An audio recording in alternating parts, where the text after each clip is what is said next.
स्याद्भवद्भक्तजनार्तिहन्तः विद्युत्तमुन्येश्च विचारितूनं स्तम्भेवतार्यस्तमनन्यलभ्यं लक्ष्मीनृसिंहं शरणं प्रपद्ये केशवादिकृपापात्रं लीशमादिगुणार्णवं श्रीषटारीतीशानां देशकेन्द्रमहं भजे प्रपद्ये निरवद्यानां निषद्यां गुणसम्पदां शरणं भवगीतानां षडगोमुनेश्वरम् वेदान्तदेशिकतन्दकटाक्षलब्धत्रय्यन्तसारमनवद्यगुणं बुधात्रयं नारायणार्यतिदर्यकृपाभिषक्तं ಶ್ರೀರಂಗನಾಥೇಶೇಖರಮಾಶ್ರಯಾಮಃ. ಎಲ್ಲರಿಗೂ ನಮಸ್ಕಾರ, ಸ್ವಾಗತ. ಇಲ್ಲಿಯ ತನಕ ಈ ಒಂದು ತಿರುಪ್ಪಾವೈ ಅನ್ನೋ ಒಂದು ರಥನ ಆರಂಭ ಮಾಡಿ ಆರೈಂದು ಅಂದರೆ 6 ಭಾಗಗಳ 6 ಎಪಿಸೋಡಿನ ಸೀರಿಯಲ್ ಇದು. ಈ ಒಂದು ಸೀರಿಯಲಲ್ಲಿ ಮೊದಲು 2 ಎಪಿಸೋಡ್ ಆಗಿ 3ನೇ ಎಪಿಸೋಡ್ಗೆ 2ನೇ ವಾರಕ್ಕೆ ಬಂದಿದ್ದೀವಿ. ಈ ಒಂದು 12ನೇ ಪಾರ್ಶ್ವ ಮೊದಲು ಮಹಾಭಾಗವತರನ್ನ ಇಬ್ಬರನ್ನ 7 ಜನನ ಎಪ್ಸಾಯಿತು. 6 ಜನನ ಎಪ್ಸಿ 7ನೇ ಎಪ್ಸಕ್ಕೆ ಇವಾಗ ಗೋದೆ ತಯಾರಾಗಿದ್ದಾರೆ. ಅಂದರೆ 4,99,996 ಜನಗಳನ್ನು ಗೋಪಿಕಾಸ್ತ್ರೀಯರನ್ನ ಎಪ್ಸಿ 97ನೇ ಎಪ್ಸಕ್ಕೆ ಬರ್ತಾ ಇದ್ದಾರೆ. ೀಳಾತುಂಗಸ್ತನಗಿರಿತಡೇ ಸುಪ್ತಮುದ್ಭೋತಿಕಿಷ್ಟಂ ಪಾರಾತ್ಯಂಶಂ ಶ್ರುತಿಶತಶಿರಸಿದ್ಧಮಧ್ಯಾಪಯಂತಿ ಸೋಚ್ಛಿಟ್ಟಾಯ ಸೃಜನಿಗಳಿತಂ ಯಾಪಲಾತ್ಯಮುಕ್ತೆ ಗೋದಾತಶ್ಚೈ ನಮೈದಂ ಭೂಯ ಏವಾಸ್ತು ಭೂಯಃ ಅನ್ನವಯಲ್ புதுவை ஆண்டாளரங்கற்கு பன்னு திருப்பாவை பல்பதியம் இன்னிசையால் பாடி கொடுத்தாள் நற்பாமாலை பூமாலை சூடிக் கொடுத்தாளை சொல்லு சூடிக் கொடுத்ததற்குரிய நல்பாவை பாடி அருளவல்ல பல்வகையாய் ஆடி நீ வேங்கடவர்க்கு என்ன விதி என்னை மாற்றம் நாங்கடவா வண்ணமே நல்கு செய்விட்ட சித்த குலநந்தன கல்பவல்லீம் ஸ்ரீரங்கராஜ ஹரிச்சந்தன யோக திருஷ்யாம் சாட்சாட்சமாம் கருணையாம் கமலாமிவான்யாம் கோதாமனன்ய சரணம் பிரபத்யே. கனைத்திலங்கட்டிரமை கன்றுக்கிறங்கி நினைத்து முளவழியே நின்றபால் சோர நனைத்தில்லஞ்சேரார்க்கும் நச்சல்வன் தங்காய் பனித்தலை வீய நின்வாசல் கடபத்தி தினத்தினால் தென்னிலங்கை கோமானில் செற்ற மனத்துக்கினி யானை பாடுவம் நீவாய் திருவாய் இனித்தான் எழுந்திராய் இதென்ன பேருறக்க அனைத்தில் அத்தாரம் அருந்தேலோர் ಎಂಬಾವಾಯ್. ಕನೈತ್ತು ಅಂದರೆ ಆರ್ಥ ಧ್ವನಿ. ಕನೈತ್ತು ಇಳಂಗ್ರಂ ಇಳಂಗೆರಿಮೈ ಅಂದರೆ ಎಳೆಯ ಎಮ್ಮೆಯ ಕರುಳು. ಕಣ್ರಕ್ಕಿರಂಗಿ ಕನಿಕರಗೊಂಡು ನಿನೈತ್ತು ಆ ಎಮ್ಮೆ ನಚ್ಚಲ್ವನ್ ಅಂತ ಅವನು ಭಗವತ್ ಕೈಂಕರ್ಯಕ್ಕೆ ಹೋಗ್ಬಿಟ್ಟಿದ್ದಾನೆ. ಭಗವತ್ ಕೈಂಕರ್ಯಕ್ಕೆ ಹೋಗಿರೋ ಅವನನ್ನು ಇಲ್ಲಿ ಮರ್ತ್ಬಿಟ್ಟಿದ್ದಾನೆ. ಎಮ್ಮೆ ಕರುನ ಬಿಟ್ಬಿಟ್ಟು ಅಟ್ಲೀಸ್ಟ್ ಕರುನಾದರೂ ಆ ಹಾಲು ಕುತ್ಕೋಬೋದಾಗಿತ್ತು.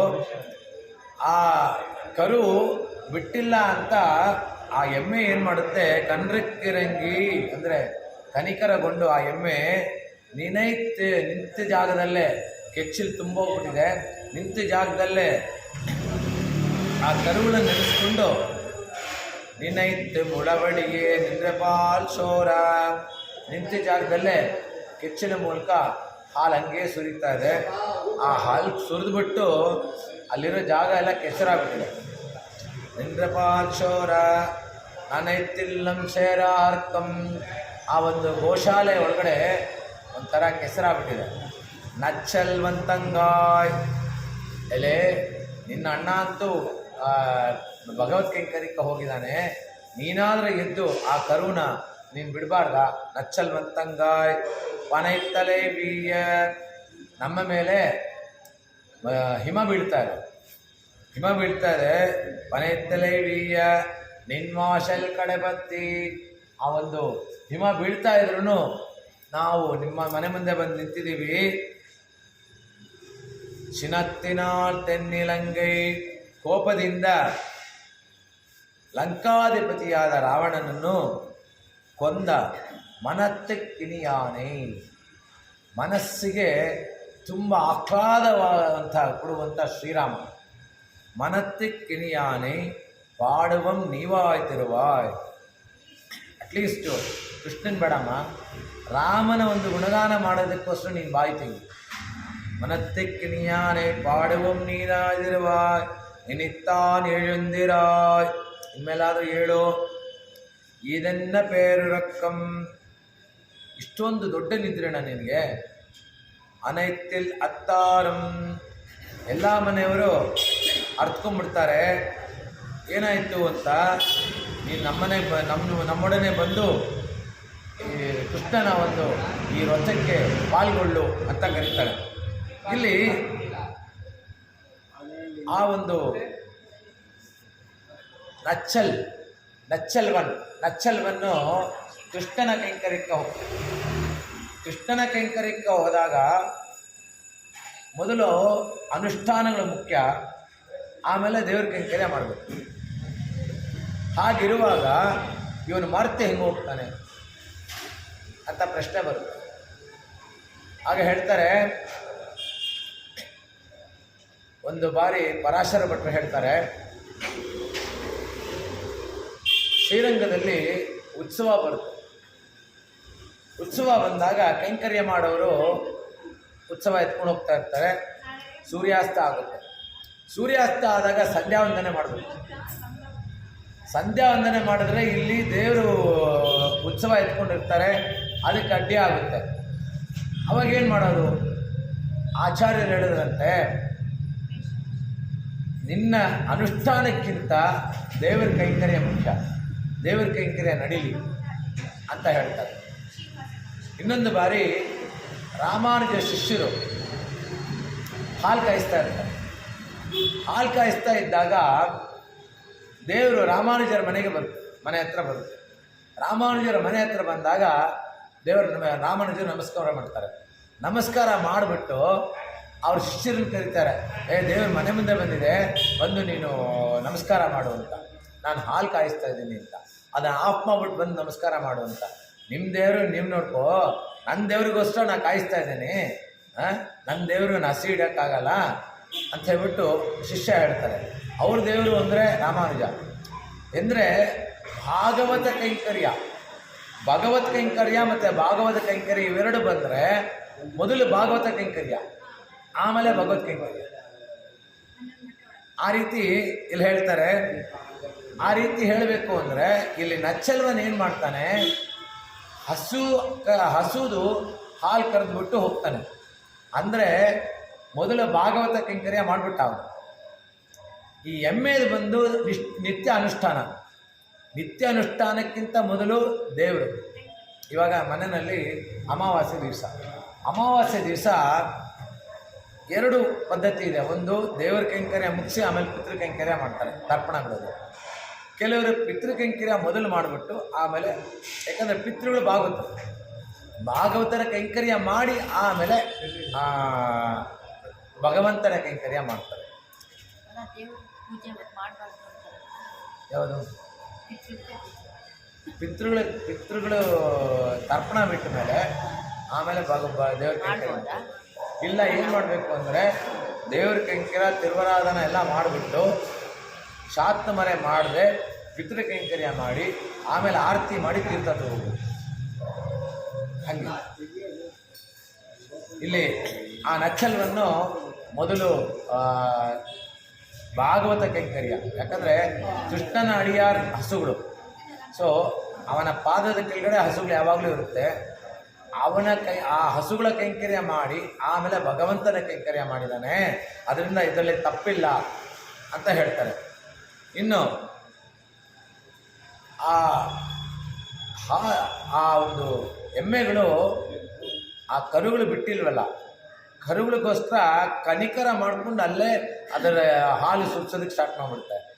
ಅದೆಲ್ಲ ಕೆಚ್ಚಲಾಗ್ಬಿಡುತ್ತೆ. ಹೆಂಗಂದರೆ ನಮ್ಮ ಮನಸ್ಸು ಯಾವಾಗಲೂ ಕೆಚ್ಚಲಾಗೇ ಇರುತ್ತೆ. ಒಂದು ಬಾರಿ ರಾಮಾನುಜರು ತಿರುಮಲೆಯಲ್ಲಿ ಯಾರೂ ಕೈಂಕರ್ಯ ಮಾಡೋರಿಲ್ಲಪ್ಪ, ಯಾರಾದರೂ ಹೋಗಿ ಹೂವಿನ ಕೈಂಕರ್ಯ ಮಾಡಬೇಕು ಅಂತ ಹೇಳಿ ಅವ್ರ ಶಿಷ್ಯರು ಒಬ್ಬರು ಒಪ್ಕೋತಾರೆ. ಮಿಕ್ಕಿದವರೆಲ್ಲ ಅವ್ರನ್ನ ಬಿಟ್ಟು ಹೋಗೋಕ್ಕೆ ಇಷ್ಟ ಇಲ್ಲ. ಅವ್ರ ಶಿಷ್ಯರೊಬ್ಬರು ಒಪ್ಕೋತಾರೆ. ಒಪ್ಕೊಂಡು ತಿರುಮಲದಲ್ಲಿ ಒಂದು ಹೂವಿನ ತೋಟ ಮಾಡಿ ಆ ಹೂವಿನ ತೋಟದಲ್ಲಿ ಹೂವು ಬೆಳೆಸಿ ನಿತ್ಯ ಕೈಂಕರ್ಯ ಮಾಡ್ತಾ ಇರ್ತಾರೆ. ಅವರ ಹೆಂಡತಿ ಜೊತೆ ಹೋಗಿ, ಹೆಂಡತಿ ಗರ್ಭಿಣಿ, ಅವಳ ಕೈಯಲ್ಲಿ ಭಾರ ಹೊರಿಸ್ತಾ ಇರ್ತಾರೆ. ಭಾರ ಹೊರಿಸುವಾಗ ಆ ಶ್ರೀನಿವಾಸ ಹುಡುಗನಾಗಿ ಬಂದು ಅವಳಿಗೆ ಸಪೋರ್ಟ್ ಮಾಡ್ತಾರೆ. ಅವಳಿಗೆ ಸಪೋರ್ಟ್ ಮಾಡಿದಾಗ ನೀನೇನು ಅವಳಿಗೆ ಸಪೋರ್ಟ್ ಮಾಡೋದು ಅಂತ ಶ್ರೀನಿವಾಸಂಗೆ ಹೊಡಿತಾರೆ. ಶ್ರೀನಿವಾಸಂಗೆ ಹೊಡೆದಾಗ ಇಲ್ಲಿ ರಕ್ತ ಬಂದ್ಬಿಡುತ್ತೆ. ಆ ಹುಡುಗ ಓಡಿ ಬರ್ತಾನೆ. ಓಡಿ ಬಂದು ಇಲ್ಲಿ ತಿರುಮಲದಲ್ಲಿ ನಿಂತ್ಕೊಂಡ್ಬಿಡ್ತಾನೆ ಶ್ರೀನಿವಾಸ. ಅಲ್ಲಿ ನೋಡಿದ್ರೆ ಎಲ್ಲರಿಗೂ ಆಶ್ಚರ್ಯ, ರಕ್ತ ಸುರಿತಾ ಇದೆ. ರಕ್ತ ಸುರಿತಾ ಇರುವಾಗ ಇವರು ಓಡಿ ಬರ್ತಾರೆ. ಓಡಿ ಬಂದು ಏನು ಮಾಡೋದು ರಕ್ತ ನಿಲ್ತಾ ಇಲ್ಲ. ಆಕೆ ಹೇಳ್ತಾಳೆ, ನಿನಗೆ ಇವಾಗ ಪಚ್ಚಕರ್ಪೂರ ಇಡ್ತೀನಿ. ಪಚ್ಚಕರ್ಪೂರ ಇಟ್ಟಾಗ ನಿನ್ನ ರಕ್ತ ನಿಲ್ಲಿಲ್ಲ ಅಂದರೆ ನಾನು ಇಲ್ಲೇ ಪ್ರಾಣ ಬಿಡ್ತೀನಿ. ಅದಕ್ಕೇ ಇವಾಗಲೂ ಅಲ್ಲಿ ಪಚ್ಚಕರ್ಪೂರ ಇಲ್ಲಿಡೋದು. ಆ ಪಚ್ಚಕರ್ಪೂರ ಅಲ್ಲಿ ಇಟ್ಟಿದ ತಕ್ಷಣ ಅದು ಆ ರಕ್ತ ನಿಂತೋಗುತ್ತೆ. ಇಲ್ಲಿ ಆ ವಿಷಯ ಅಲ್ಲ, ಇನ್ನೊಂದೇನೆಂದರೆ ಅವರು ಹೂವಿನ ಕೈಂಕರ್ಯ ಮಾಡ್ತಾ ಇರುವಾಗ ಒಂದು ಹಾವು ಕಚ್ಚುತ್ತೆ, ವಿಷಸರ್ಪ ಕಚ್ಚುತ್ತೆ. ಅವಾಗ ನಡೀರಿ ಡಾಕ್ಟ್ರ್ ಹತ್ರ ಹೋಗೋಣ ಅಂತಾರೆ. ಬೇಡ, ಒಂದು ವಿಷಸರ್ಪ ಇನ್ನೊಂದು ವಿಷ ಇರೋ ಮನುಷ್ಯನ ಕಚ್ಚಿದೆ, ಯಾವ ವಿಷ ಸ್ಟ್ರಾಂಗ್ ಆಗಿದೆ ನೋಡೋಣ. ಯಾಕಂದರೆ ಮನುಷ್ಯನಿಗಿಂತ ದೊಡ್ಡ ವಿಷವಾದ ಪ್ರಾಣಿ ಯಾವುದೂ ಇಲ್ಲ. ನಾನೇನಾದರೂ ಸ್ಟ್ರಾಂಗ್ ಆಗಿದ್ದರೆ ಶ್ರೀನಿವಾಸನ ಕೈಂಕರ್ಯ ಮಾಡ್ತೀನಿ. ಆ ಕಚ್ಚಿದ ಸರ್ಪ ಸ್ಟ್ರಾಂಗ್ ಆಗಿತ್ತು ಅಂದರೆ ವೈಕುಂಠದಲ್ಲಿ ಕೈಂಕರ್ಯ ಮಾಡ್ತೀನಿ ನಾನು ಅಂತ ಹೇಳ್ತಾರೆ. ಅಂದರೆ ಕೈಂಕರ್ಯ ಮುಖ್ಯ ಅಂತ. ಇನ್ನೊಂದು, ಒಡಿಯೂರು ರಾಮನಿಗೆ ಕರುಣಾಕರಾಚಾರ್ಯ ಅವ್ರ ತಂದೆ ಅವ್ರು ಕೈಂಕರ್ಯ ಮಾಡ್ತಾರೆ. ಕೈಂಕರ್ಯ ಮಾಡ್ತಾ ಇದ್ದಾಗ ಅವರಿಗೆ ಅಮ್ಮ ಬಂದ್ಬಿಡುತ್ತೆ. ಅಮ್ಮ ಬಂದು ಅವರಿಗೆ ಇನ್ನೇನು ಎಲ್ಲರ ಮನೆಯವ್ರನ್ನೆಲ್ಲ ಕರೆದ್ಬಿಡಿ, ಇವ್ರ ಟೈಮ್ ಆಗ್ಬಿಡುತ್ತೆ ಅಂತ ಎಲ್ಲ ಡಾಕ್ಟ್ರೆಲ್ಲ ಹೇಳ್ಬಿಡ್ತಾರೆ. ಹಾಗೆ ಇವರು ಒಡಿಯೂರು ರಾಮರ ಹತ್ರ ಹೋಗಿ ಹೇಳ್ತಾರೆ, ನೋಡು ನನಗೆ ಸಾಯೋದ್ರಲ್ಲಿ ಭಯ ಇಲ್ಲ, ಅಂದರೆ ನನ್ನನ್ನು ಇಷ್ಟು ಬೇಗ ನೀನು ಕರ್ಕೊಂಡ್ಬಿಟ್ರೆ ನಿನ್ನ ಮೇಲೆ ಎಲ್ಲರೂ ಬ್ಲೇಮ್ ಮಾಡ್ತಾರೆ. ಇಷ್ಟು ಬೇಗ ನಾನು ಕರ್ಕೊಂಡ್ಬಿಟ್ಟೆ, ಆಮೇಲೆ ನಿನ್ನ ಕೈಂಕರ್ಯ ಮಾಡೋರು ಯಾರು ಅಂತ ಹೇಳ್ಬಿಟ್ಟು ಅಲ್ಲಿ ಅವನನ್ನು ಪ್ರಾರ್ಥನೆ ಮಾಡ್ಕೋತಾರೆ ಒಡಿಯೂರು ರಾಮಗೆ. ಅದಕ್ಕೆ ಅಲ್ಲಿ ಒಡಿಯೂರು ರಾಮನಿಗೋಸ್ಕರ ಅವರು ರಾಮಾಯಣ ಬರೀತಾರೆ ಸಪ್ರೇಟಾಗಿ. ಇದು ಈ ಒಂದು ಶೇರ್ ಆಗಿರೋದು, ಅಲ್ಲಿ ಒಂದು ಇದು ಕಲಗಚ್ಚಾಗಿರೋದು ನಮ್ಮ ಮನಸ್ಸು, ನಮ್ಮ ಕೈಂಕರ್ಯ ಹೆಂಗಿರುತ್ತೆ ಅಂದರೆ, ಅದೇ ಅವತ್ತು ಹೇಳಿದೆ ನಾನು, ನಾವೇನಾದ್ರು ಸಕ್ಕರೆ ಪೊಂಗಲು ಚೆನ್ನಾಗಿ ಮಾಡಿಟ್ಬಿಟ್ಟು ದೇವರೇನಾದ್ರು ಒಂದು ಸ್ಪೂನ್ ತಿಂದರೆ ಸಾಕು, ಮಾನದ ಸಕ್ಕರೆ ಪೊಂಗಲು ಮಾಡೋಕ್ಕೆ ಹೋಗಲ್ಲ. ಇವತ್ತು ಒಂದು ಸ್ಪೂನ್ ತಿಂದ, ನಾಳೆ ಮಾಡಿದ್ದೆಲ್ಲ ತಿಂದ್ಬಿಟ್ರೆ ನಾನು ಅಷ್ಟೊಂದು ಖರ್ಚು ಮಾಡಿದ್ದೀನಿ ಅಂತೀವಿ. ಅಲ್ಲಿ ಅವ್ನು ಮಿಕ್ಸಲ್ಲ ಅಂತಲ್ಲ, ನಾವು ಅಷ್ಟೊಂದು ಖರ್ಚು ಮಾಡಿ ದ್ರಾಕ್ಷಿ ಗೋಡಂಬಿ ಎಲ್ಲ ಹಾಕಿ ತುಪ್ಪ ಎಲ್ಲ ಹಾಕಿದ್ದೀನಿ, ಅವ್ನು ತಿಂದ್ಬಿಟ್ರೆ ನಮಗೆ ನುಡಿಯುತ್ತೆ ಅಂತ. ಆ ರೀತಿ ಇಲ್ಲಿ ಅದಕ್ಕೆ ಹೇಳೋದು, ನಾಟ್ಯಲ್ ಪಿರಂದವರ್ ನಾರಣರ್ ಕಾರಣ್ರಿ ಯಾವರೋ ಅಂತ ಇಲ್ಲಿ ಹೇಳಿದ್ದಾರೆ. ನಿನೈತ್ತು ಮುಲವಡಿಗೆ ನಿಂದ್ರಪಾಲ್ ಶೋರ ನನೈತಿಲ್ಲಂಚೇರಾರ್ಕೊಂಡು ನಚ್ಚಲ್ವಂತಂಗಾಯ್. ಇಲ್ಲಿ ಶ್ರೀಧಾಮ ಅಂತ ಗೋಪಾಲಕ, ಇವನು ಕೃಷ್ಣನ ಪರಮ ಸಖ. ಇವಂದು ಕೃಷಿ ಗೋರಕ್ಷಣ ವಾಣಿಜ್ಯಂ ವೈಶಂ ಕರ್ಮ ಸ್ವಭಾವಜಂ. ಗೋರಕ್ಷಣೆ ಇವರ ಒಂದು ಸ್ವಭಾವ. ಹಾಲು ಕರೀತಾನೆ, ಮತ್ತು ಎಲ್ಲ ಕಡೆ ಹೋಗ್ತಾನೆ. ಅಹಂ ಸರ್ವಂ ಕರಿಷ್ಯಾಮಿ ಅಂತ ಭಗವತ್ ಕೈಂಕರ್ಯದಲ್ಲಿ ನಿರತನಾಗಿರ್ತಾನೆ. ಯಾವಾಗಲೂ ಕೃಷ್ಣನಿಂದನೇ. ಹೇಗೆ ಅಂದರೆ ಲಕ್ಷ್ಮಣೋ ಲಕ್ಷ್ಮೀವರ್ಧನಃ ಅಂತ. ರಾಮ ಯಾವಾಗಲೂ ರಾಮನಿಂದನೇ ಇರ್ತಾನೆ. ಲಕ್ಷ್ಮಣ ಪಂಚವಟಿಗೆ ಹೋಗ್ತಾರೆ.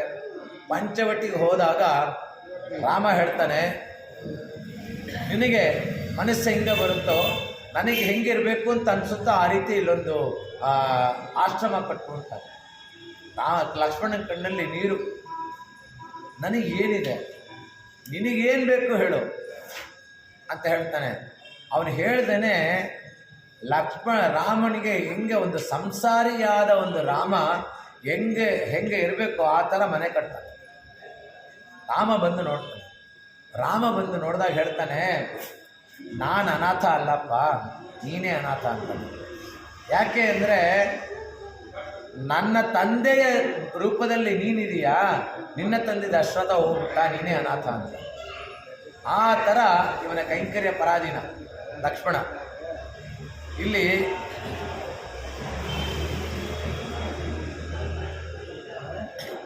ಮತ್ತೆ ನಚ್ಚಲ್ವಂತಂಗಾಯ್ ಪನಿತ್ತಲೈವೀಯ. ಪನಿತ್ತಲೈವೀಯ ಅಂದರೆ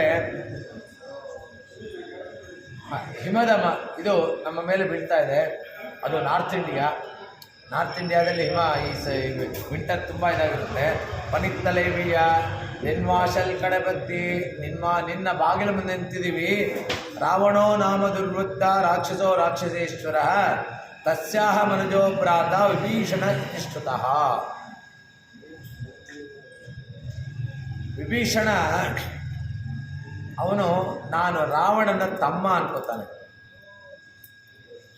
ಇಲ್ಲಿ ಅತಿಶಯ ಏನು ಅಂದರೆ ಇವಳಿಗೆ ಅಗ್ರಜ ಅಂದರೆ ಆ ತಂಗಿ ಹೇಗಿರಬೇಕು ಅಂದರೆ, ತಂಗಿ ಅಂದರೆ ರಾಮಾನುಜರು ಇವರನ್ನ ತಂಗಿಯಾಗಿ ನೋಡ್ತಾರೆ. ಆಂಡಾಳು ಮತ್ತು ರಾಮಾನುಜರು ಅವರ ಒಂದು ಅವತಾರ ಅಜಗಜಾಂತರ ಟೈಮ್. ಆದ್ರೂ ರಾಮಾನುಜರು ಶ್ರೀವಿಲ್ಪುತ್ತೂರು ಬಂದಾಗ ಅಣ್ಣ ಅಂತ ಅಲ್ಲಿ ಇದರಲ್ಲಿ ಪಿಲ್ಲರಲ್ಲಿದ್ದ ಆಂಡಾಳು ಎದ್ದು ಬರ್ತಾಳೆ, ಅಣ್ಣ ಅಂತ. ಅದಕ್ಕೇ ಇಲ್ಲಿ ಒಂದೊಂದು ಸಂಬಂಧಕ್ಕೂ ಒಂದೊಂದು ಅರ್ಥ ಇದೆ. ಒಂದು ಮದುವೆ ಆಯಿತು ಅಂದರೆ ಮೊದಲು ಅಣ್ಣ ಅಥವಾ ತಮ್ಮ ಇಬ್ಬರಿದ್ರು ಅಂದರೆ ಇಬ್ರಿಗೂ ಅಲ್ಲೊಂದು ಅವಕಾಶ. ತಮ್ಮ ಬಂದು ಇದನ್ನು ಲಾಜಾ ಹೋಮದಲ್ಲಿ ಆ ಹರಳು ತೆಕ್ಕೊಡ್ತಾನೆ. ಅಣ್ಣ ಅಂದರೆ ಅಣ್ಣ ಬೆಳ್ಳೆದೆಲ್ಲ ಮಡಚಿಕೊಡ್ತಾನೆ. ಇಬ್ರಿಗೂ ಚಿನ್ನದ ಉಂಗುರ ಆ ಟೈಮಲ್ಲಿ, ಇವಾಗಿಲ್ಲ. ಸೊ ಈ ರೀತಿ, ಯಾಕಂದರೆ ಅವರಿಬ್ಬರು ಜಗಳ ಮಾಡ್ಕೋಬಾರ್ದು ಅಂತ. ಇನ್ನು ನಾದಿನಿ ಇದ್ಲು ಅಂದರೆ ನನ್ನ ಅಂತಾರೆ. ಅಂದರೆ ಅವಳು ಯಾವಾಗಲೂ ಸುಸ್ವರವಾಗಿರಲ್ವಂತೆ. ಅವಳ ಸ್ವರ ನಾತ್ ನಾರ್ ಅಂತಾರೆ ತಮಿಳಲ್ಲಿ.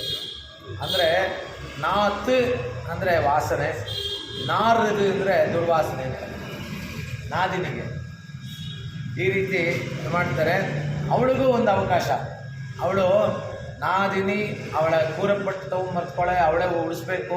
ಆಮೇಲೆ ಅವಳಿಗೆ ಒಂದು ಮರ್ಯಾದೆ, ಒಂದು ಸಂಬಂಧ ಮಾಲೆಯಲ್ಲಿ ಮಾವ ಕರ್ಕೊಂಡ್ಬರ್ತಾನೆ, ಸೋದರ ಮಾವ ಸಂಬಂಧ ಮಾಲೆ.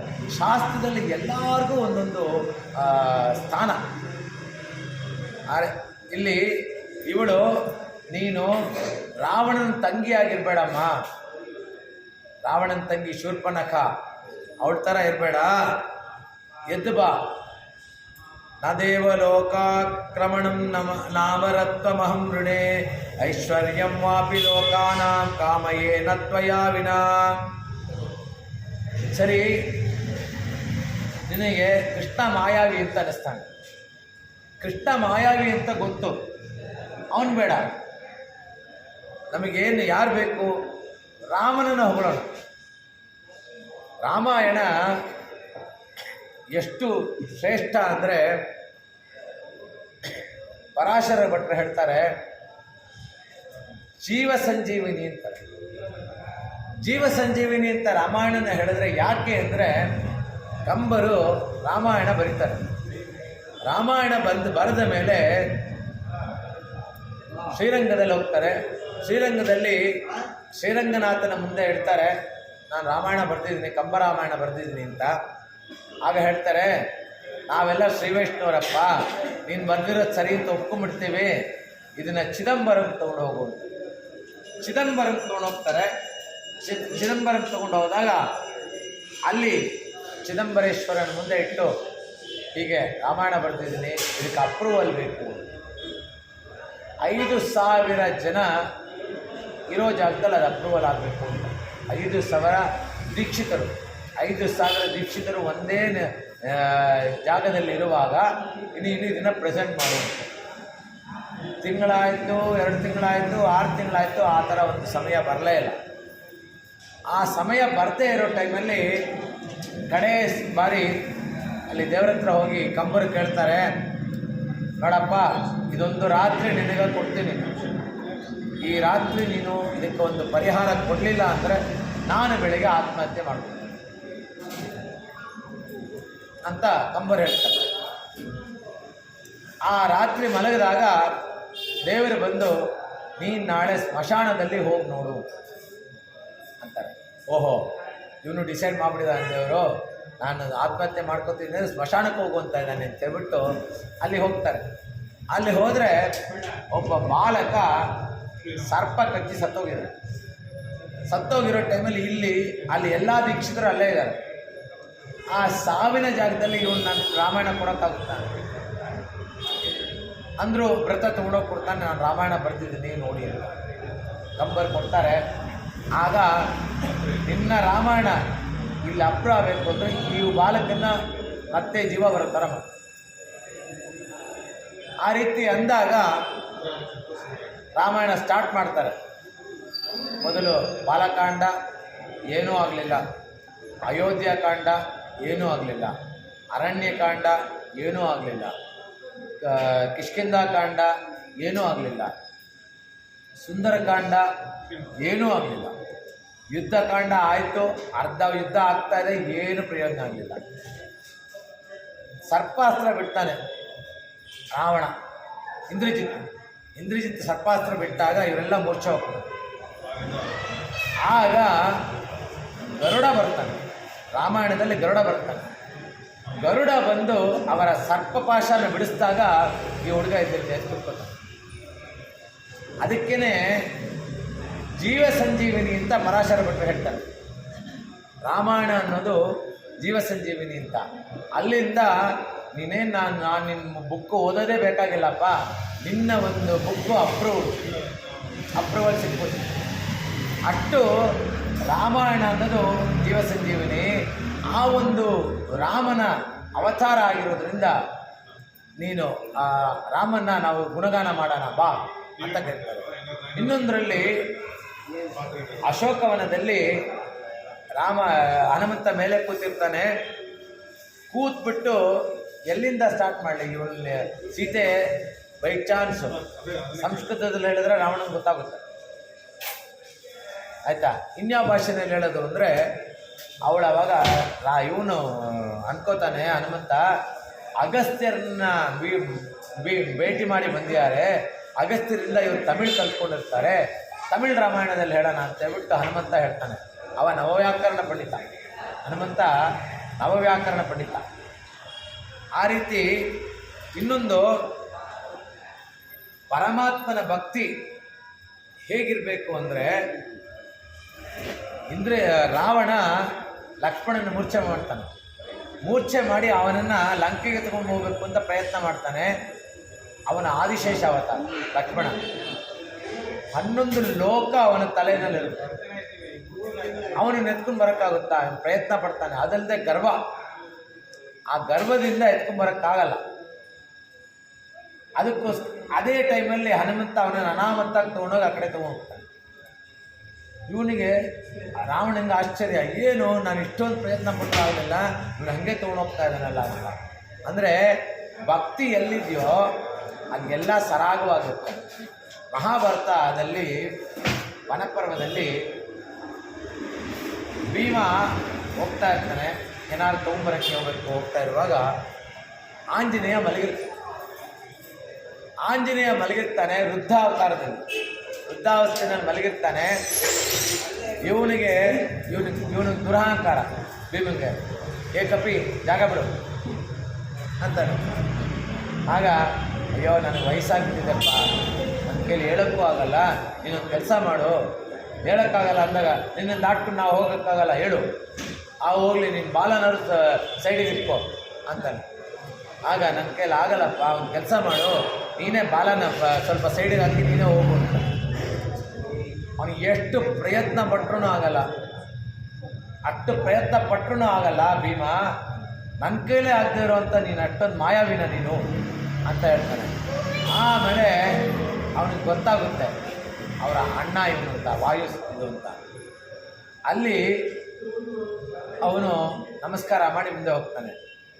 ಇನ್ನು ನಲ ಬಂದು ಅಗ್ನಿವಂಶ. ನಲ ರಾವಣನ ಜೊತೆ ಯುದ್ಧ ಮಾಡ್ತಾ ಇರ್ತಾನೆ. ಅವನಿಗೆ ಅಗ್ನಿಯಾಸ್ತ್ರ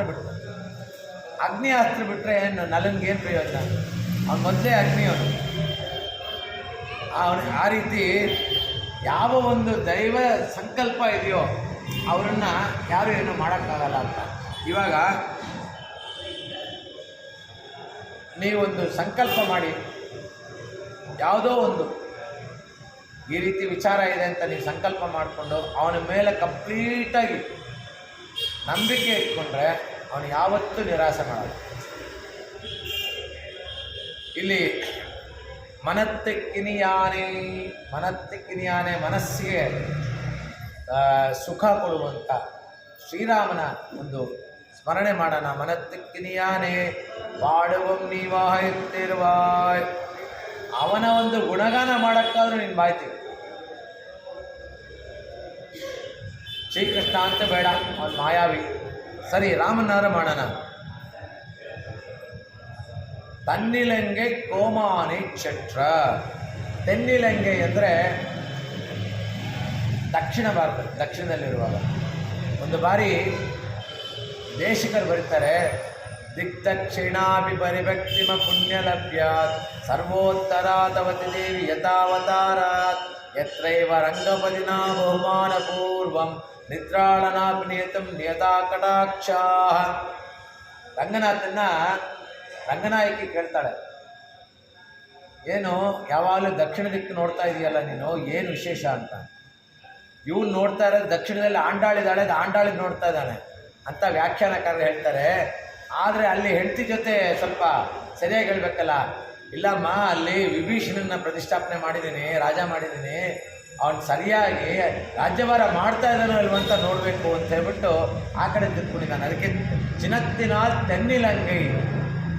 ತೆನ್ನಿಲಂಗೆ ಕೋಮಾನೈ ಕ್ಷತ್ತ ಅಶ್ವಿನ ವಿವರೂಪೇಣ. ಅಂದರೆ ಅಷ್ಟೊಂದು ವಿಸ್ಮಿತರಾದ ರೂಪ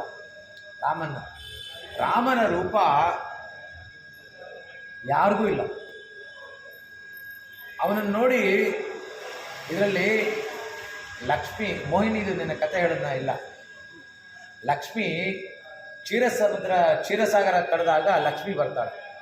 ಲಕ್ಷ್ಮಿ ಬಂದಾಗ ಸಮುದ್ರ ರಾಜಂಗೆ ಒಳ್ಳೆ ಚಾನ್ಸು. ಸಮುದ್ರ ರಾಜ ಇವಾಗಲೇ ನಾವು ಸ್ವಯಂವರ ಇಟ್ಬಿಡೋಣ ಅಂತ ಹೇಳ್ಬಿಟ್ಟು ಸ್ವಯಂವರ ರೆಡಿ ಮಾಡ್ತಾರೆ. ಸ್ವಯಂವರ ರೆಡಿ ಮಾಡಿದಾಗ ಆಯಿತು, ಸ್ವಯಂವರ ಆಯಿತು, ಇವು ನಾರಾಯಣನಿಗೆ ಮಾಲೆ ಹಾಕ್ತಾರೆ. ಅಲ್ಲಿ ಎಲ್ಲ ಪಬ್ಲಿಕ್ ಟಿವಿ, NDTV ಎಲ್ಲ ಬಂದಿದ್ರು. ಅವರೆಲ್ಲ ಪ್ರಶ್ನೆ ಹಾಕ್ತಾರೆ ಲಕ್ಷ್ಮಿಗೆ, ಇಷ್ಟು ಜನ ರಾಜರು ಎಷ್ಟು ಚೆನ್ನಾಗಿದ್ದಾರೆ, ಅವ್ರನ್ನ ಬಿಟ್ಟು ಕರಿಗಿರೋ ನಾರಾಯಣನ ಮದುವೆ ಆಗಿದೆಯಲ್ಲ ಅಂತ. ನನ್ನ ಅಂದಕ್ಕೆ ಅವರೇ ಸರಿ, ಅವ್ರಿಗೆ ನಾನು ಕಾಂಟ್ರಾಸ್ಟ್ ಆಗಿರ್ತೀನಿ ಅಂತ ನಾರಾಯಣ ಅನ್ಕೋತಾನೆ, ಇರಲಿ ಅಂತ. ಮುಂದೆ ಮತ್ತೆ ಆ ಸಮುದ್ರ ಇದು ಕಡಿತಾರೆ. ಕಡಿದಾಗ ಅಮೃತ ಬಂದಾಗ ರಾಕ್ಷಸರೆಲ್ಲ ಅದನ್ನ ಹಿಡ್ಕೊಂಡು ನಂಗೆ ಅಂತ ಹೋಗ್ತಾರೆ. ಆಗ ಮೋಹಿನಿಯ ಅವತಾರ ಮಾಡಿಕೊಂಡು ನಾರಾಯಣ ಬರ್ತಾನೆ. ನಾರಾಯಣನ ನೋಡಿ ಲಕ್ಷ್ಮಿ ಅನ್ಕೋತಾಳೆ, ಅಯ್ಯೋ ನಾನು ಗಂಡಸಾಗಿರ್ಬಾರ್ದಾಗಿತ್ತ, ಗಂಡಸ ಅವತಾರದಲ್ಲಿತ್ತು ಅಂದರೆ ಅವಳನ್ನ ಮದುವೆ ಮಾಡ್ಕೋಬೋದಾಗಿತ್ತ ಅಂತ. ಅಂದರೆ ಅಲ್ಲಿ ಲಕ್ಷ್ಮಿನ ಅಹಂಕಾರನ ಕಮ್ಮಿ ಮಾಡ್ದ. ನಾನೇ ಸ್ಫುರದ ರೂಪಿ ಅಂದ್ಕೊಂಡಿದ್ದವಳನ್ನ ಕಮ್ಮಿ ಮಾಡಿ ಅವನಿಗಿಂತ ಇವನು ತುಂಬ ಚೆನ್ನಾಗಿದೆ ಅಂತ ಮೋಹಿನಿಯ ಇದು ಮಾಡ್ದ. ಆ ರೀತಿ ಇಲ್ಲಿ ಮನತ್ತೆ ಕಿನಿಯಾನೆ ಅಶ್ವಿನ ವಿವರೂಪೇಣ ಅವನಷ್ಟು ಚೆನ್ನಾಗಿದೆ. ದಿಶದತ್ತಂ ಮನಸಿಜಂ ಜೀವಯಂತಿ ದಿಶೇವಯಾ ವಿರೂಪಾಕ್ಷಸ್ಯ ಜೈನೀ ತಾಸ್ತುವೇ ವಾಮಲೋಚನೆ ಮತ್ತೆ 3 ಲೋಕಗಳನ್ನು ಜಯಿಸುತ್ತಾರೆ. ಅಂತಹ ಲೋಚನೆಗಳ ಕಿಂಕರರು ಇಲ್ಲಿ ಸೀತೆಯ ರೂಪ ನೋಡಿ ರಾಮನ ಸ್ಫುರದ ರೂಪ, ಅವನಿಗಿಂತ ಸೀತೆ ತುಂಬ ರೂಪ. ಅದಕ್ಕೆ ಮೊನ್ನೆ ಹೇಳಿದೆ ನಾನು, ಈ ಅಲಂಕಾರ ಲಕ್ಷಣಗಳಲ್ಲಿ ದಶರಥ ಹೋಗಿ ಕಲ್ತ್ಕೋತಾನೆ. ಅಲಂಕಾರ ಲಕ್ಷಣಗಳು ಕಲ್ತ್ಕೊಂಡಾಗ ರಾಮ ನಿನ್ನ ಅರಮನೆಯಲ್ಲಿ ಅಲಂಕಾರ ಲಕ್ಷಣದಲ್ಲಿ ಏನಿದೆ ಅಂದರೆ ಇದೆಲ್ಲ ಒಂದು ಲಕ್ಷಣನ, ನಾನು ಶಾಸ್ತ್ರ ಕಲ್ತಿದ್ದೆ ವೇಸ್ಟು ಅಂತ ಹೇಳ್ತಾನೆ. ರಾಮ ಹುಟ್ಟಿದಾಗ ನೀನು ಅಲಂಕಾರ ಲಕ್ಷಣ ಕಲ್ತಿದೀಯಲ್ಲ, ಇವಾಗ ಏನು ಹೇಳ್ತೀಯ ಅಂತಾನೆ. 50% ಕೊಡ್ತೀನಪ್ಪ ಅಲಂಕಾರ ಲಕ್ಷಣದಲ್ಲಿ ಅಂತ. ಸರಿ, ರಾಮ ದೊಡ್ಡವನಾಗಿ ಸೀತೆಯನ್ನು ಮದುವೆ ಮಾಡ್ಕೊಂಡು ಬಂದಾಗ ಇವಾಗೇನು ಹೇಳ್ತೀಯ ಅಂತ. ಇವಾಗಲೂ 50% ಅಂತ. ಯಾಕೆ 50% ಅಂದರೆ ಸೀತೆಯಲ್ಲಿರೋ ಅಲಂಕಾರ 50% ನಿನ್ನ ಅಲಂಕಾರ ಲಕ್ಷಣದಲ್ಲಿ ಇಲ್ಲವೇ ಇಲ್ಲ ಅಂತ. ಅಂದರೆ ಅವಳು ಅಷ್ಟು ಸುಂದರವಾಗಿದ್ದಾಳೆ ಅಂತ ಅಲ್ಲಿ ಹೇಳ್ತಾನೆ. ರಾಮ ಕಮಲಪತ್ರಾಕ್ಷ ಸರ್ವಸತ್ವ ಮನೋಹರ ರಾಮೋ ರಾಮ ಇತಿ ಪ್ರಜಾನುಭವಾನ್ ಕಥಾಹ. ಅಂದರೆ ಕಾರುಣೀಕತ್ವವತ್ಸಲ್ಯತ್ವಾದಿಗುಣ ಗಂಭೀರ, ಅವನು ಗಂಭೀರ ಪುರುಷ. ಇಲ್ಲಿ ಏನಪ್ಪ ಕೃಷ್ಣನಿಗೋಸ್ಕರ ಇವರು ವ್ರತ ಮಾಡ್ತಾ ಇದ್ದಾರೆ ನೋಡಿದ್ರೆ, ಈ ಪಾಠದಲ್ಲಿ ರಾಮಂದೇ ಇದೆ ಅಂದರೆ ಕೃಷ್ಣ ಮಾಯಾವಿ, ಅವನು ನಂಬಕ್ಕೆ ಆಗಲ್ಲ. ಇಲ್ಲಿರ್ತಾನೆ ಅಲ್ಲಿ ಹೋಗ್ತಾನೆ. ಅವನು 16,000 ಗೋಪಿಕಾಸ್ತ್ರೀ ಜೊತೆ ಈ ಕ್ಷಣದಲ್ಲಿರ್ತಾನೆ, ಆ ಕ್ಷಣದಲ್ಲಿಲ್ಲ. ಆದರೆ ರಾಮ ಸೀತೆಗೋಸ್ಕರ ರಾವಣನ ಜೊತೆ ಯುದ್ಧ ಮಾಡಿ ಅವನು ಬಂದಿದ್ದಾನೆ ಸೀತೆಗೋಸ್ಕರ ಅಂತ ಹೇಳ್ತಾರೆ. ಇನ್ನು ಕೈಂಕರ್ಯ ಮಾಡಿರೋದು ಯಾರು ಅಂದರೆ, ರಾಮಾಯಣದಲ್ಲೇ ಒಂದು ಕತೆ ಬರುತ್ತೆ. ಯುದ್ಧ ಎಲ್ಲ ಆದಮೇಲೆ ರಾಮ ಸೀತೆ ಎಲ್ಲ ಬರ್ತಾರೆ. ಬಂದಾಗ ಅಗಸ್ತ್ಯ ಮುನಿ ಇದರಲ್ಲಿ ಇರ್ತಾರೆ. ಅಲ್ಲಿಂದ ಹನುಮಂತನ ಕಳಿಸ್ತಾರೆ. ನೋಡು ಬರ್ತಾ ಇದೊಂದು ಟೈಮೇ, ಇನ್ನೊಂದು ಕ್ಷಣನೇ ಇರೋದು, ಬರ್ತಾ ಆತ್ಮಹತ್ಯೆ ಮಾಡ್ಕೊತೀನಿ, ನಾನು ಬರಲಿಲ್ಲ ಅಂತ ಹೇಳ್ತಾನೆ. ಅದಕ್ಕೋಸ್ಕರ ಹೋಗು, ನೀನು ನೋಡ್ಕೊಂಡು ಬರ್ತಾನ ಹತ್ರ ನಾನು ಬರ್ತಾ ಇದ್ದೀನಿ, ಆನ್ ದ ವೇ ಇದ್ದೀನಿ ಅಂತ ಹೇಳ್ಬಿಡು ಅಂತ. ಇವಾಗ ಎಲ್ಲರೂ ಯಾರಾದ್ರೂ ಕರೆದ್ರೆ ಫೋನ್ ಮಾಡಿ ನಾನು ಆನ್ ದ ವೇ ಇರ್ತೀನಿ, ಇನ್ನೂ ಮನೆ ಹತ್ರ ಬಿಟ್ಟಿರ್ತಾರೆ. 2 ನಿಮಿಷ ಬರ್ತೀನಿ ಅಂತಾರೆ. ಅವ್ರು 2 ನಿಮಿಷ ಯಾವಾಗ ಸ್ಟಾರ್ಟ್ ಆಗುತ್ತೆ ಅಂತ ಗೊತ್ತಿರಲ್ಲ. ಆ ರೀತಿ ಆನ್ ದ ವೇ ಇದ್ದೀನಿ ಅಂತ ಹೇಳ್ತಾರೆ. ಆನ್ ದ ವೇ ಇದ್ದೀನಿ ಅಂತ ಹೇಳಿ ಇಲ್ವಾ, ಅವನ ಒಂದು ಪರ್ಪಸ್ ಏನಂದರೆ, ರಾಮಂದು ಭರತ ಏನಾದರೂ ವ್ಯಾಮೋಹಗೊಂಡು ಹೆಂಗಿದ್ರು 14 ವರ್ಷ ನಾನೇ ಇಲ್ಲಿ ರಾಜ್ಯಭಾರ ಮಾಡಿದ್ದೀನಿ, ಈ ರಾಮನಿಗೆ ಯಾಕೆ ಬಿಟ್ಕೊಡ್ಬೇಕು ಅನ್ನೋ ಒಂದೇನಾರ ಮನಸ್ಥಿತಿ ಇದೆಯಾ ಅಂತ ತಿಳ್ಕೊಳ್ಳೋಕ್ಕೆ ಇವನು ಕಳಿಸ್ತಾನೆ. ಯಾರನ್ನ? ಹನುಮಂತ ಇವನು ಭರತ ಕೂರಿಸ್ಕೊಂಡು ಮಾತಾಡಿಸ್ತಾನೆ. ಹನುಮಂತನ ಕೂರಿಸ್ಕೊಂಡು ಅವನಿಗೆ ಆತಿಥ್ಯ ಮಾಡಿಬಿಟ್ಟು ತುಂಬ ಸಂತೋಷ, ರಾಮ ಬರ್ತಾ ಇದ್ದಾನೆ. ನೀನು ನೋಡಿದ್ರೆ ಇಲ್ಲಿ ಕೋತಿ, ಅವನು ಮಾನವ ಮಹಾಪುರುಷ, ನಿಮಗೂ ಅವ್ರಿಗೂ ಸಂಬಂಧ ಹೆಂಗಾಯಿತು, ಫ್ರೆಂಡ್ಶಿಪ್ ಹೆಂಗಾಯಿತು, ಎಲ್ಲಿಂದ ಬೆಳೀತು ಅಂತ ಕೂರಿಸ್ಕೊಂಡು ಅವನು ಕಥಾ ಕಾಲಕ್ಷೇಪ ಟೈಮ್ ಆಗ್ತಾ ಇರುತ್ತೆ. ಆಗ ಯಾಕೆ ಅವನು ಟೈಮ್ ಅಷ್ಟೊಂದು ಮಾಡ್ತಾನೆ ಅಂದರೆ, ಮೊದಲೇ ಇವನು ಕೋತಿ.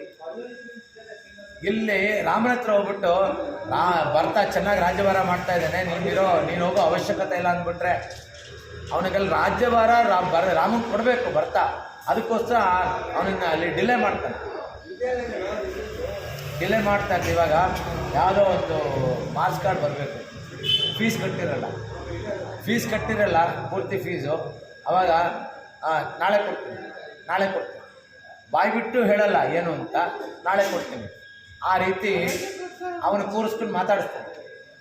ಕೂರಿಸ್ಕೊಂಡು ಗಂಟೆಗಟ್ಟಲೆ ಮಾತಾಡಿಸ್ತಾ ಇರ್ತಾನೆ. ಇವನು ಹೋಗ್ಬೇಕಲ್ಲಿ ಅರ್ಜೆಂಟು, ಇರಲಿ ಒಂದು ನಿಮಿಷ, ಇಲ್ಲ ಆಗೋಯ್ತು ಇನ್ನೇನು ಆಗೋಯ್ತು ಅಂತ. ಆ ರೀತಿ ಭರತನ ಒಂದು ಭ್ರಾತೃ ಪ್ರೇಮ ಮತ್ತು ಭ್ರಾತೃ ಭಕ್ತಿ ಇಲ್ಲಿ ಹನುಮಂತನ ಮೂಲಕ ಇವತ್ತು ಪರೀಕ್ಷೆ ಮಾಡ್ತಾನೆ. ಆಗ ಹನುಮಂತ ವಾಪಸ್ ಬರ್ತಾನೆ. ವಾಪಸ್ ಬಂದಾಗ ಇಲ್ಲೆಲ್ಲರಿಗೂ ಬಡಿಸ್ತಾ ಇರುವಾಗ ಬಾಳೆಲೆ ಆಗೋಯ್ತು. ಹನುಮಂತಂಗೆ ಬಾಳೆಲೆ ಇಲ್ಲ. ರಾಮ ಕರಿತಾನೆ, ನೀನು ಒಂದು ಗೆರೆ ಎಳೆದ್ಬಿಟ್ಟು ನಾನು ಈ ಕಡೆ ಇರೋದು ತಿಳ್ಕೊತೀನಿ, ನೀನು ಆ ಕಡೆ ಇರೋದು ತಿಳ್ಕೊ ಅಂತ. ಅದರಿಂದನೇ ಬಾಳೆಲೆ ಗೆರೆ ಬಂತು ಮಧ್ಯೆ ಅಂತಾರೆ. ಹೇಗೆ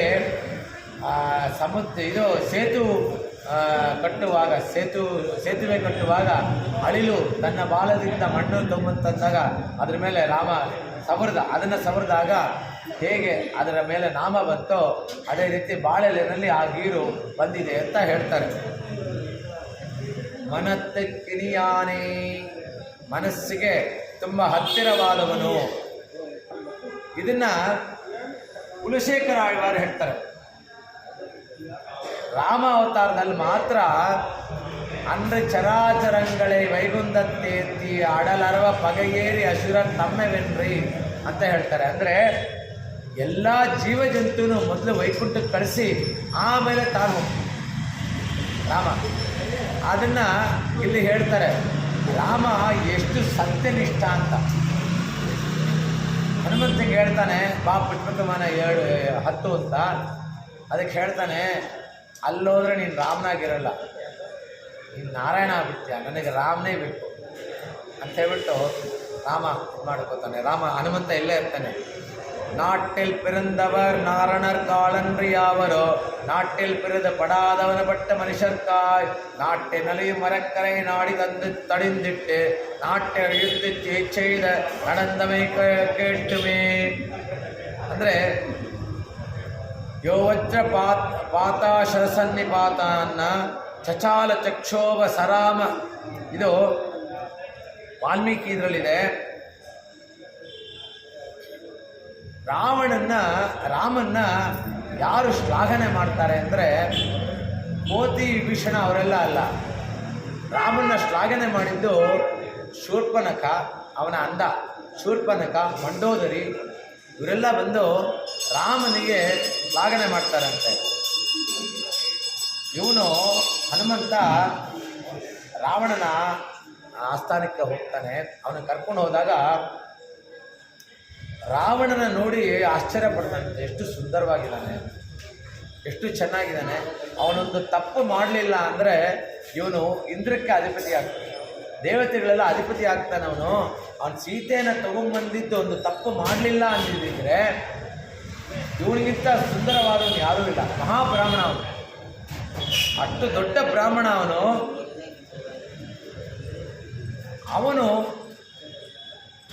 ಅದಕ್ಕೆ ನಾರ್ತ್ ಇಂಡಿಯಾದಲ್ಲಿ ಏನು ಮಾಡ್ತಾರೆ, ರಾಮಾಯಣ ಓದಿದಾಗ ರಾವಣನ ಸಂಹಾರ ಆದಾಗ ಅವರೆಲ್ಲ ಹೋಗಿ ಸ್ನಾನ ಮಾಡ್ಕೊಂಡು ಬಂದು ಯಜ್ಞೋಪವೀತ ಚೇಂಜ್ ಮಾಡಿ ಆಮೇಲೆ ಪಟ್ಟಾಭಿಷೇಕ ಮಾಡ್ತಾರೆ. ಯಾಕೆ ಅಂದರೆ ಅವನು ಮಹಾಬ್ರಾಹ್ಮಣ, ರಾವಣ ಮಹಾಬ್ರಾಹ್ಮಣ, ಅದರಿಂದ ಅವನನ್ನು ಇದು ಮಾಡ್ತಾರೆ ಅಂತ. ಇಲ್ಲಿ மனத்து கிணியானே பாடுவம் நீவாய் ತಿರುವಾಯ್. ಬಾಯಿ ತೆಗಿ, ರಾಮಲೀಲೆಗಳನ್ನು ಹೇಳಕ್ಕೆ ಬಾಯಿ ತೆಗಿ. ಇನಿತ್ತಾನ್ எழுந்திரா, ಇನ್ಮೇಲಾದ್ರೂ ಹೇಳು. ಇದನ್ನ ಪೇರುರಕ್ಕಂ.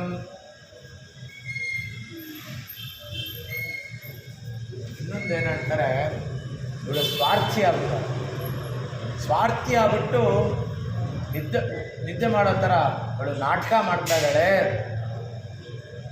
ಏತೇ ತತ್ಪುರುಷಾ ಪರಾರ್ಥ ಘಟಕಾಹ ಸ್ವಾರ್ಥಾನ್ ಪರಿತ್ಯಜ್ಯಯೇ ಅನೈತಿಲ್ ಅತ್ತಾರಂ. ಅನೈತಿಲ್ ಅತ್ತಾರಂ ಅಂದರೆ ನಾವಿಲ್ಲಿ ಎಲ್ಲರೂ ಆ ಹಿಮ ಬಿದ್ರೂ ಈ ಕರೋನಾ ಟೈಮಲ್ಲೂ ಬಂದು ಶೀತ ಗೀತ ನೋಡದೆ ನಿನಗೋಸ್ಕರ ಕಾಯ್ತಾ ಇದ್ದೀವಿ. ಎಲ್ಲರೂ ಬಂದಿದ್ದೀವಿ, ನಿನ್ನ ಬಾಗಿಲಲ್ಲಿ ನಿಂತಿದ್ದೀವಿ. ಇದಕ್ಕೆ ರಾಮ ಏನು ಮಾಡ್ತಾನೆ, ರಾವಣನ ಸಂಹಾರ ಮಾಡೋದಕ್ಕೆ ಲಕ್ಷ್ಮಣ ರಾಮ ಬಂದು ಒಳ್ಳೆ ರಥದ ಮೇಲೆ ಬರ್ತಾನೆ. ರಾವಣ ಇವನು ನೆಲದ ಮೇಲೆ ಇರ್ತಾನೆ. ಲಕ್ಷ್ಮಣ ಆಂಜನೇಯಂಗೆ ಹೇಳ್ತಾನೆ, ನಿನ್ನ ಭುಜದ ಮೇಲೆ ರಾಮನ ಕೂರಿಸ್ಕೊ ಅಂತ. ಕೂರಿಸ್ಕೊಳ್ಳೋಕೆ ಮೊದಲು ಅವನಿಗೊಂದು ಮಂತ್ರ ಹೇಳಿಕೊಡ್ತಾನೆ ಲಕ್ಷ್ಮಣ ಹನುಮಂತನಿಗೆ. ರಾಮ ಯಾವಾಗ ಬಾಣ ಬಿಡೋದು ಸ್ಲೋ ಮಾಡ್ತಾನೋ ಆವಾಗ ನೀನು ಕಿವಿನಲ್ಲಿ ಮಂತ್ರ ಹೇಳು. ಯಾಕೆ ಅಂದರೆ ಅವನು ಕರುಣಾಮಯಿ ರಾಮ. ಅಯ್ಯೋ ಬಾಣ ಬಿಡಬೇಕಾ, ಸುಂದರವಾಗಿದ್ದಾನಲ್ಲ, ಇನ್ಮೇಲೆ ಬಾಣ ಬಿಡಬೇಕಾ ಅಂತ. ಹೀಗೆ ಬಾಣ ಬಿಟ್ಟು ಅವನ ಕಿರೀಟದ ಜೊತೆ ಕೂದಲೆಲ್ಲ ಹೋಗ್ಬಿಡುತ್ತೆ. ಅವನು ಬೋಳ್ತಲೆ ಆಗ್ಬಿಡ್ತಾನೆ. ಬೋಳ್ತಲೆ ಆಗಿ ಹೀನಾಯ ಪುರುಷನಿಗೆ ಬಂದಾಗ ಅವನು ಮತ್ತೆ ನೀನು ಹೋಗ್ಬಿಟ್ಟು ಬಾ, ನೀನು ಇವಾಗ ಅಂತ ಕಳಿಸ್ತಾನೆ. ಕಳಿಸಿದಾಗ ಅಲ್ಲಿ ಇವನು ಇಣಕ್ಕೆ ನೋಡ್ತಾನೆ ದ್ವಾರದಲ್ಲಿ. ಇವ್ರ ಜೊತೆ 2 ಕೋತಿ ಬೇರೆ ಇಣಕ್ಕೆ ನೋಡುತ್ತೆ. 2 ಕೋತಿ ಇಣಕ್ಕೆ ನೋಡಿದಾಗ ಆ ದ್ವಾರಪಾಲಕ ಹೇಳ್ತಾನೆ, ನಿನಗೆ 12 ತಲೆ ಇದೆ, ನೀನು ರಾವಣ ಅಲ್ಲ, ಹೋಗೋದು. ಆಗ ರಾವಣ ಹೇಳ್ತಾನೆ, ನೀನು ಬರೀ ಬೋಳ್ತಲೆ ನೋಡು, ನನ್ನ ತಲೆ ಕೂದಲೆಲ್ಲ ಹೋಗ್ಬಿಟ್ಟಿದೆ, ಬೋಳ್ತಲೆ ನೋಡು ಅಂದಾಗ ಅದು 10 ಕಾಣಿಸುತ್ತೆ. ಆಮೇಲೆ ಅವನು ಒಳಗಡೆ ಕರೆಸ್ಕೊತಾನೆ ಅಂತ ವ್ಯಾಖ್ಯಾನಕಾರರು ಹೇಳ್ತಾರೆ. ಇದು ಇಲ್ಲಿ ಅನೈತಿಲ್ಲತ್ತಾರು ಎಲ್ಲರೂ ಬಂದು ನಿನಗೋಸ್ಕರ ಕಾದಿದ್ದಾರೆ. ಅರಿಂದು ಇಲ್ಲಿ ಬಂದಿದ್ದಾರೆ ಅಂತ ಹೇಳ್ಬಿಟ್ಟು ಒಂದು ಮರ್ಯಾದೆ ಕೊಟ್ಟು ನೀನು ಎದ್ದು ಬಾ ಅಂತ ಹೇಳ್ತಾರೆ. ಇದು ಇವತ್ತು ಯಾವ ದೇವತೆ, ಯಾವ ಒಂದು ತಾಯಿಯನ್ನ ಹೆಸರಿಸ್ತೀವಿ ಅಂದರೆ ಸೀತೆ. ಇವತ್ತು ಸೀತೆನ ಒಡಿಯೂರು ರಾಮರು ಎಲ್ಲ ಅಂದರೆ ಅಯೋಧ್ಯ ರಾಮ ಸೀತೆನ ಇದರಲ್ಲಿ ಹೇಳ್ತೀವಿ.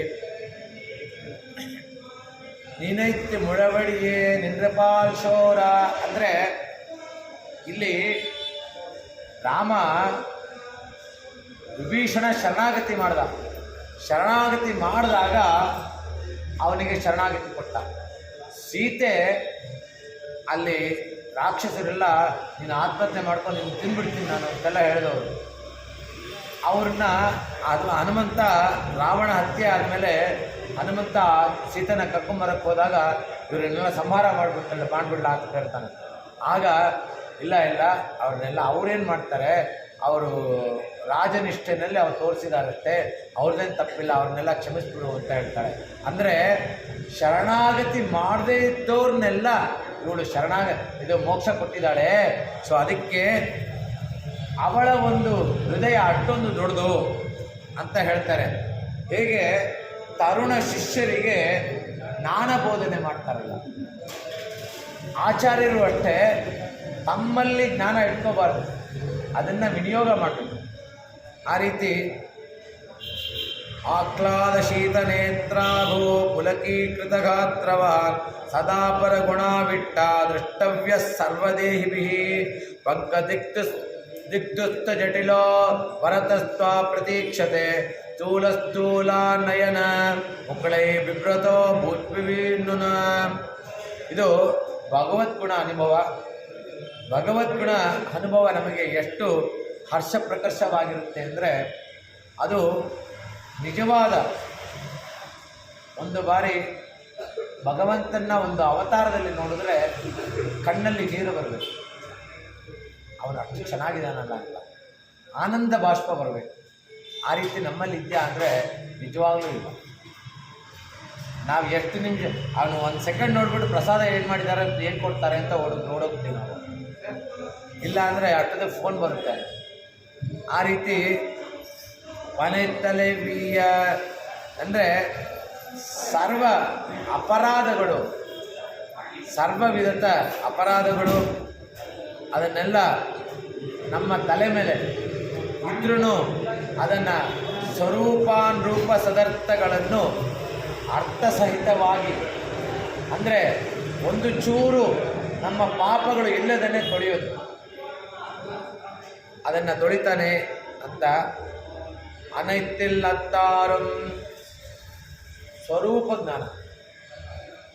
ಸ್ವರೂಪ ಜ್ಞಾನ ಅಂದರೆ ಲೋಕಾಪವಾದಾತ್ ಭಯಂ, ಅಂದರೆ ಲೋಕದಲ್ಲಿ ಅಪವಾದದ ಭಯ. ಅಪವಾದದ ಭಯ ಏನು? ಏನೋ ಇವರು ನಮ್ಮ ಮೇಲೆ ಏನಂದ್ಕೊಂಡ್ಬಿಡ್ತಾರೋ ಏನೋ, ನೀವು ಸರಿಗೆ ಮಾಡ್ತಾ ಇರ್ತೀರ, ಒಂದು ಭಯ, ಇನ್ಸೆಕ್ಯೂರ್ಡ್ ಫೀಲಿಂಗ್. ಆ ಇನ್ಸೆಕ್ಯೂರ್ಡ್ ಫೀಲಿಂಗ್ ಇಲ್ಲಿ ಅನೈತ್ಯಲ್ಲತ್ತಾರನ್ನೆಲ್ಲ ಇವರು ಏನನ್ಕೋತಾರೋ ಅಂತ. ಇದನ್ನ ಪೇರು ರಕ್ಕಂ ಅಂದರೆ ಅನಾದಿ ಮಾಯದಲ್ಲಿ ಸುಪ್ತರಾದ ಆಚಾರ್ಯ ಬೋಧನೆ ಬಂದಿರುವಾಗ ಅದರ ಒಂದು ಫಲವನ್ನು ಪಡ್ಕೊಂಡು ನಾವಿರೋಣ ಅಂತ ಹೇಳ್ಬಿಟ್ಟು ನೀನು ಶ್ರೀರಾಮನ ಗುಣಗಳನ್ನು ಮಾಡೋದಕ್ಕೋಸ್ಕರ ನಮ್ಮ ಜೊತೆ ಬಾ ಅಂತ ಇಲ್ಲಿ ಎಬ್ಬಿಸ್ತಾಳೆ.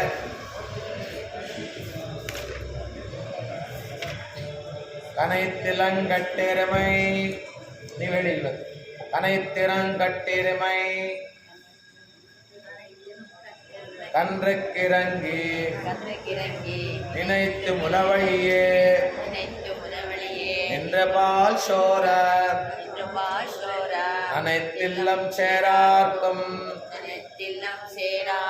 நச்சல் வந்தங்காய் பனித்தலை வீழ இன்வாசல் கடைபத்தி சினத்தினால் தென்னிலங்கை கோமானை சற்ற மனத்துக்கிரியானை பாடுவம் நீவாய் திருவார் இனித்தான் எழுந்திராய் இதென்ன பேருரக்கம் அனைத்தில் அத்தாரும் அறிந்தேலோர் எம்பாவாய் ಶತಮಕಮಣಿಲೀಲಾ ಚಾರುಕಲ್ಲಾರಹಸ್ತಾತ್ ತನವರ್ಣಮಿದಾಂಗಿ ಸಾಂದ್ರವಾತ್ಸಲ್ಯ ಸಿಂಧು ಅಳಗ ವಿನೀತಾವಿ ಸಕ್ವಿರಾ ಕೃಷ್ಣನಾಥ ವಿಲಸತುರುತಿಗೋದ ವಿಟ್ಟು ಚಿತ್ತಾತ್ಮಜಾನಃ. ಇವತ್ತಿನ ಆಳ್ವಾರು ಕುಲಶೇಖರ ಆಳ್ವಾರು. ಕುಲಶೇಖರ ಆಳ್ವಾರು 100 ಪದ್ಯಗಳನ್ನು ಬರೆದಿದ್ದಾರೆ.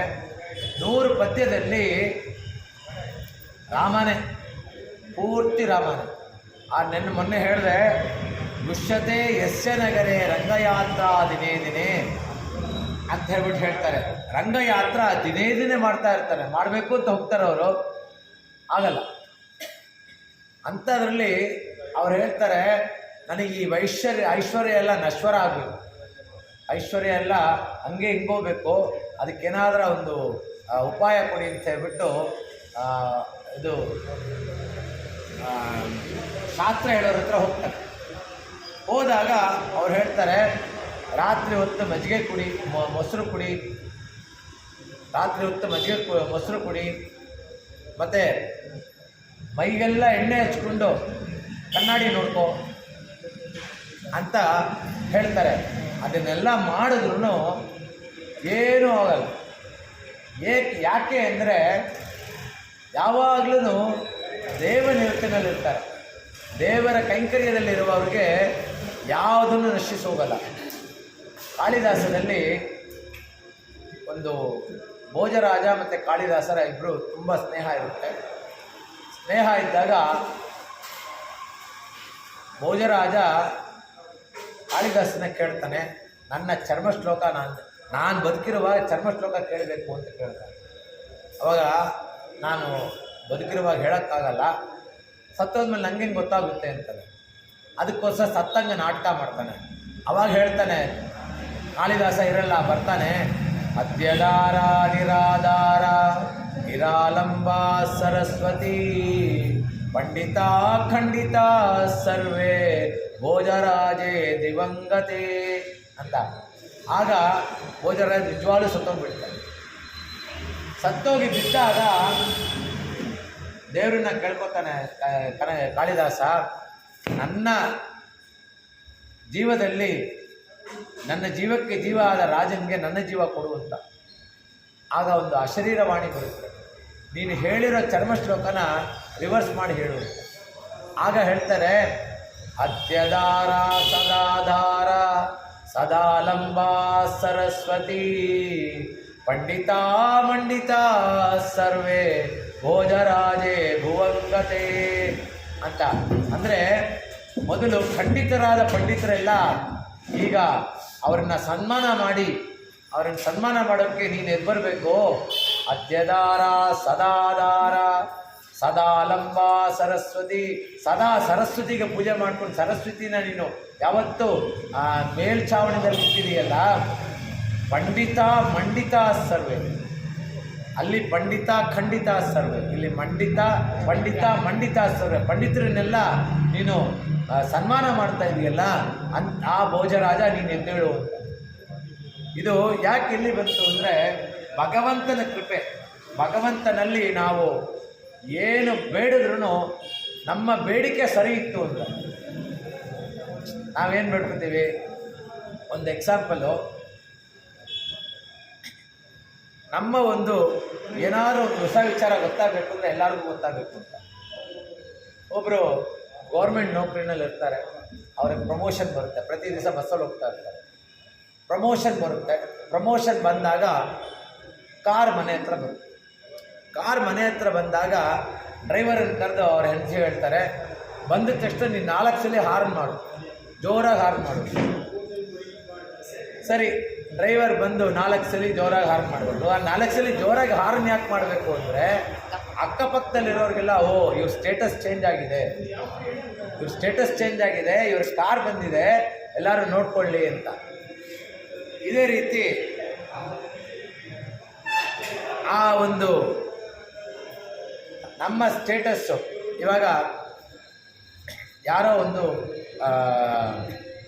ಒಂದು ಫಂಕ್ಷನಿಗೆ ಬರಬೇಕಾಗಿತ್ತು, ಬರೋ ಟೈಮಲ್ಲಿ ಅವ್ರಿಗೆ ಲೇಟ್ ಆಗುತ್ತೆ.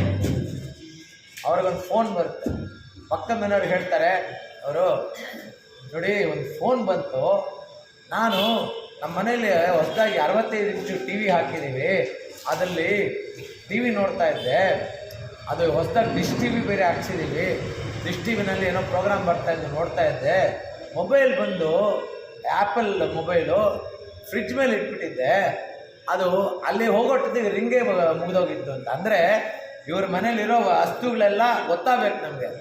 ಏನು 65 ಇಂಚು ಟಿ ವಿ, ಅದನ್ನು ಎಲ್ಲಿ ಕೂತ್ಕೊಂಡು ನೋಡ್ತಾ ಇದ್ದಾರೆ. 75,000 ರೂಪಾಯಿ ಕೊಟ್ಟು ಗುಟ್ಟಿಗೆ ಸೋಫಾ ತರಿಸಿದ್ದೀನಿ, ಅದ್ರ ಮೇಲೆ ಕೂತ್ಕೊಂಡು ನೋಡ್ತಾ ಇದ್ದೆ. ಅದನ್ನು ಬಂದಿದೆ ಅಂತ ಗೊತ್ತಾಗಬೇಕು. ಅದು ಏನು ಆ್ಯಪಲ್ ಫೋನು ಫ್ರಿಡ್ಜ್ ಮೇಲೆ ಇಟ್ಟಿದ್ರೆ ಅಂತ. ಅಂದರೆ ಇವ್ರ ಮನೇಲಿರೋ ವಸ್ತುಗಳೆಲ್ಲ ಗೊತ್ತಾಗುತ್ತೆ. ಆ ರೀತಿ ನಮ್ಮ ನಾವು ಹಂಗೆ ದೇವ್ರ ಮುಂದೆ ಹೋದ್ರೂ ಅಷ್ಟೇ. ದೇವ್ರ ಮುಂದೆ ಹೋದ್ರೆ ನಾವೇನು ಅನ್ಕೋತೀವಿ, ಅಯ್ಯೋ ಚಪ್ಪಲ್ ಬಿಟ್ಬಿಟ್ಟಿದ್ದೀನಪ್ಪ ಹೊರಗಡೆ, ಹೊಸ ಚಪ್ಪಲ್ ಬೇರೆ ಹಾಕ್ಕೊಂಡ್ಬಂದಿದ್ದೀನಿ, ಅದ್ರ ಬಗ್ಗೆ ಯೋಚನೆ ಇರುತ್ತೆ ಹೊರತು ದೇವ್ರು ಎಷ್ಟು ಚೆನ್ನಾಗಿದ್ದಾನೆ ಅಂತ ಅವ್ರ ಮೇಲೆ ನೋಡಲ್ಲ. ಹಾಗೆ ಯಾವಾಗ ನಾವು ದೇವರನ್ನು ನೋಡಿ ನಮ್ಮ ಕಣ್ಣು ತುಂಬ ತುಂಬಿಕೊಂಡು ನಮ್ಮ ಕಣ್ಣಲ್ಲಿ ನೀರು ಬರುತ್ತೋ ಆವಾಗ ನಾವು ಈ ಲೋಕವನ್ನು ತ್ಯಜಿಸೋಕ್ಕೆ ಲಾಯಕ್ಕಾಗಿದ್ದೀವಿ ಅಂತ.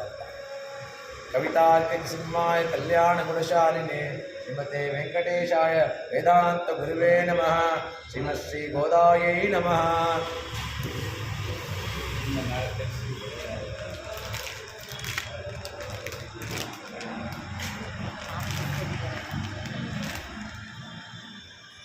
ಒಂದು ವಿಚಾರದಲ್ಲಿ ನೀವು ಹೇಳಿದ ಎಕ್ಸಾಮ್ ಬರ್ಬೋದು. 4ನೇದು ಮೊನ್ನೆ ತಗೊಂಡ್ಬಂದು 1 ಲಕ್ಷ ರೂಪಾಯಿ ಕೊಟ್ಟು ಕಬೋರ್ಡು, ಅದರೊಳಗಡೆ ಸಿಲ್ಕ್ ಶರ್ಟ್ ಇಟ್ಟಿದ್ದೀನಲ್ಲ, ಸಿಲ್ಕ್ ಶರ್ಟ್ ಪಕ್ಕದ ಇದರಲ್ಲಿ ಒಂದು ಪೆನ್ ಇಟ್ಟಿದ್ದೀನಿ, 3,000 ರೂಪಾಯಿ ಪೆನ್. ಅದೊಂದು ಪೆಮೆಂಟ್ ಅದೇ ಇದೆ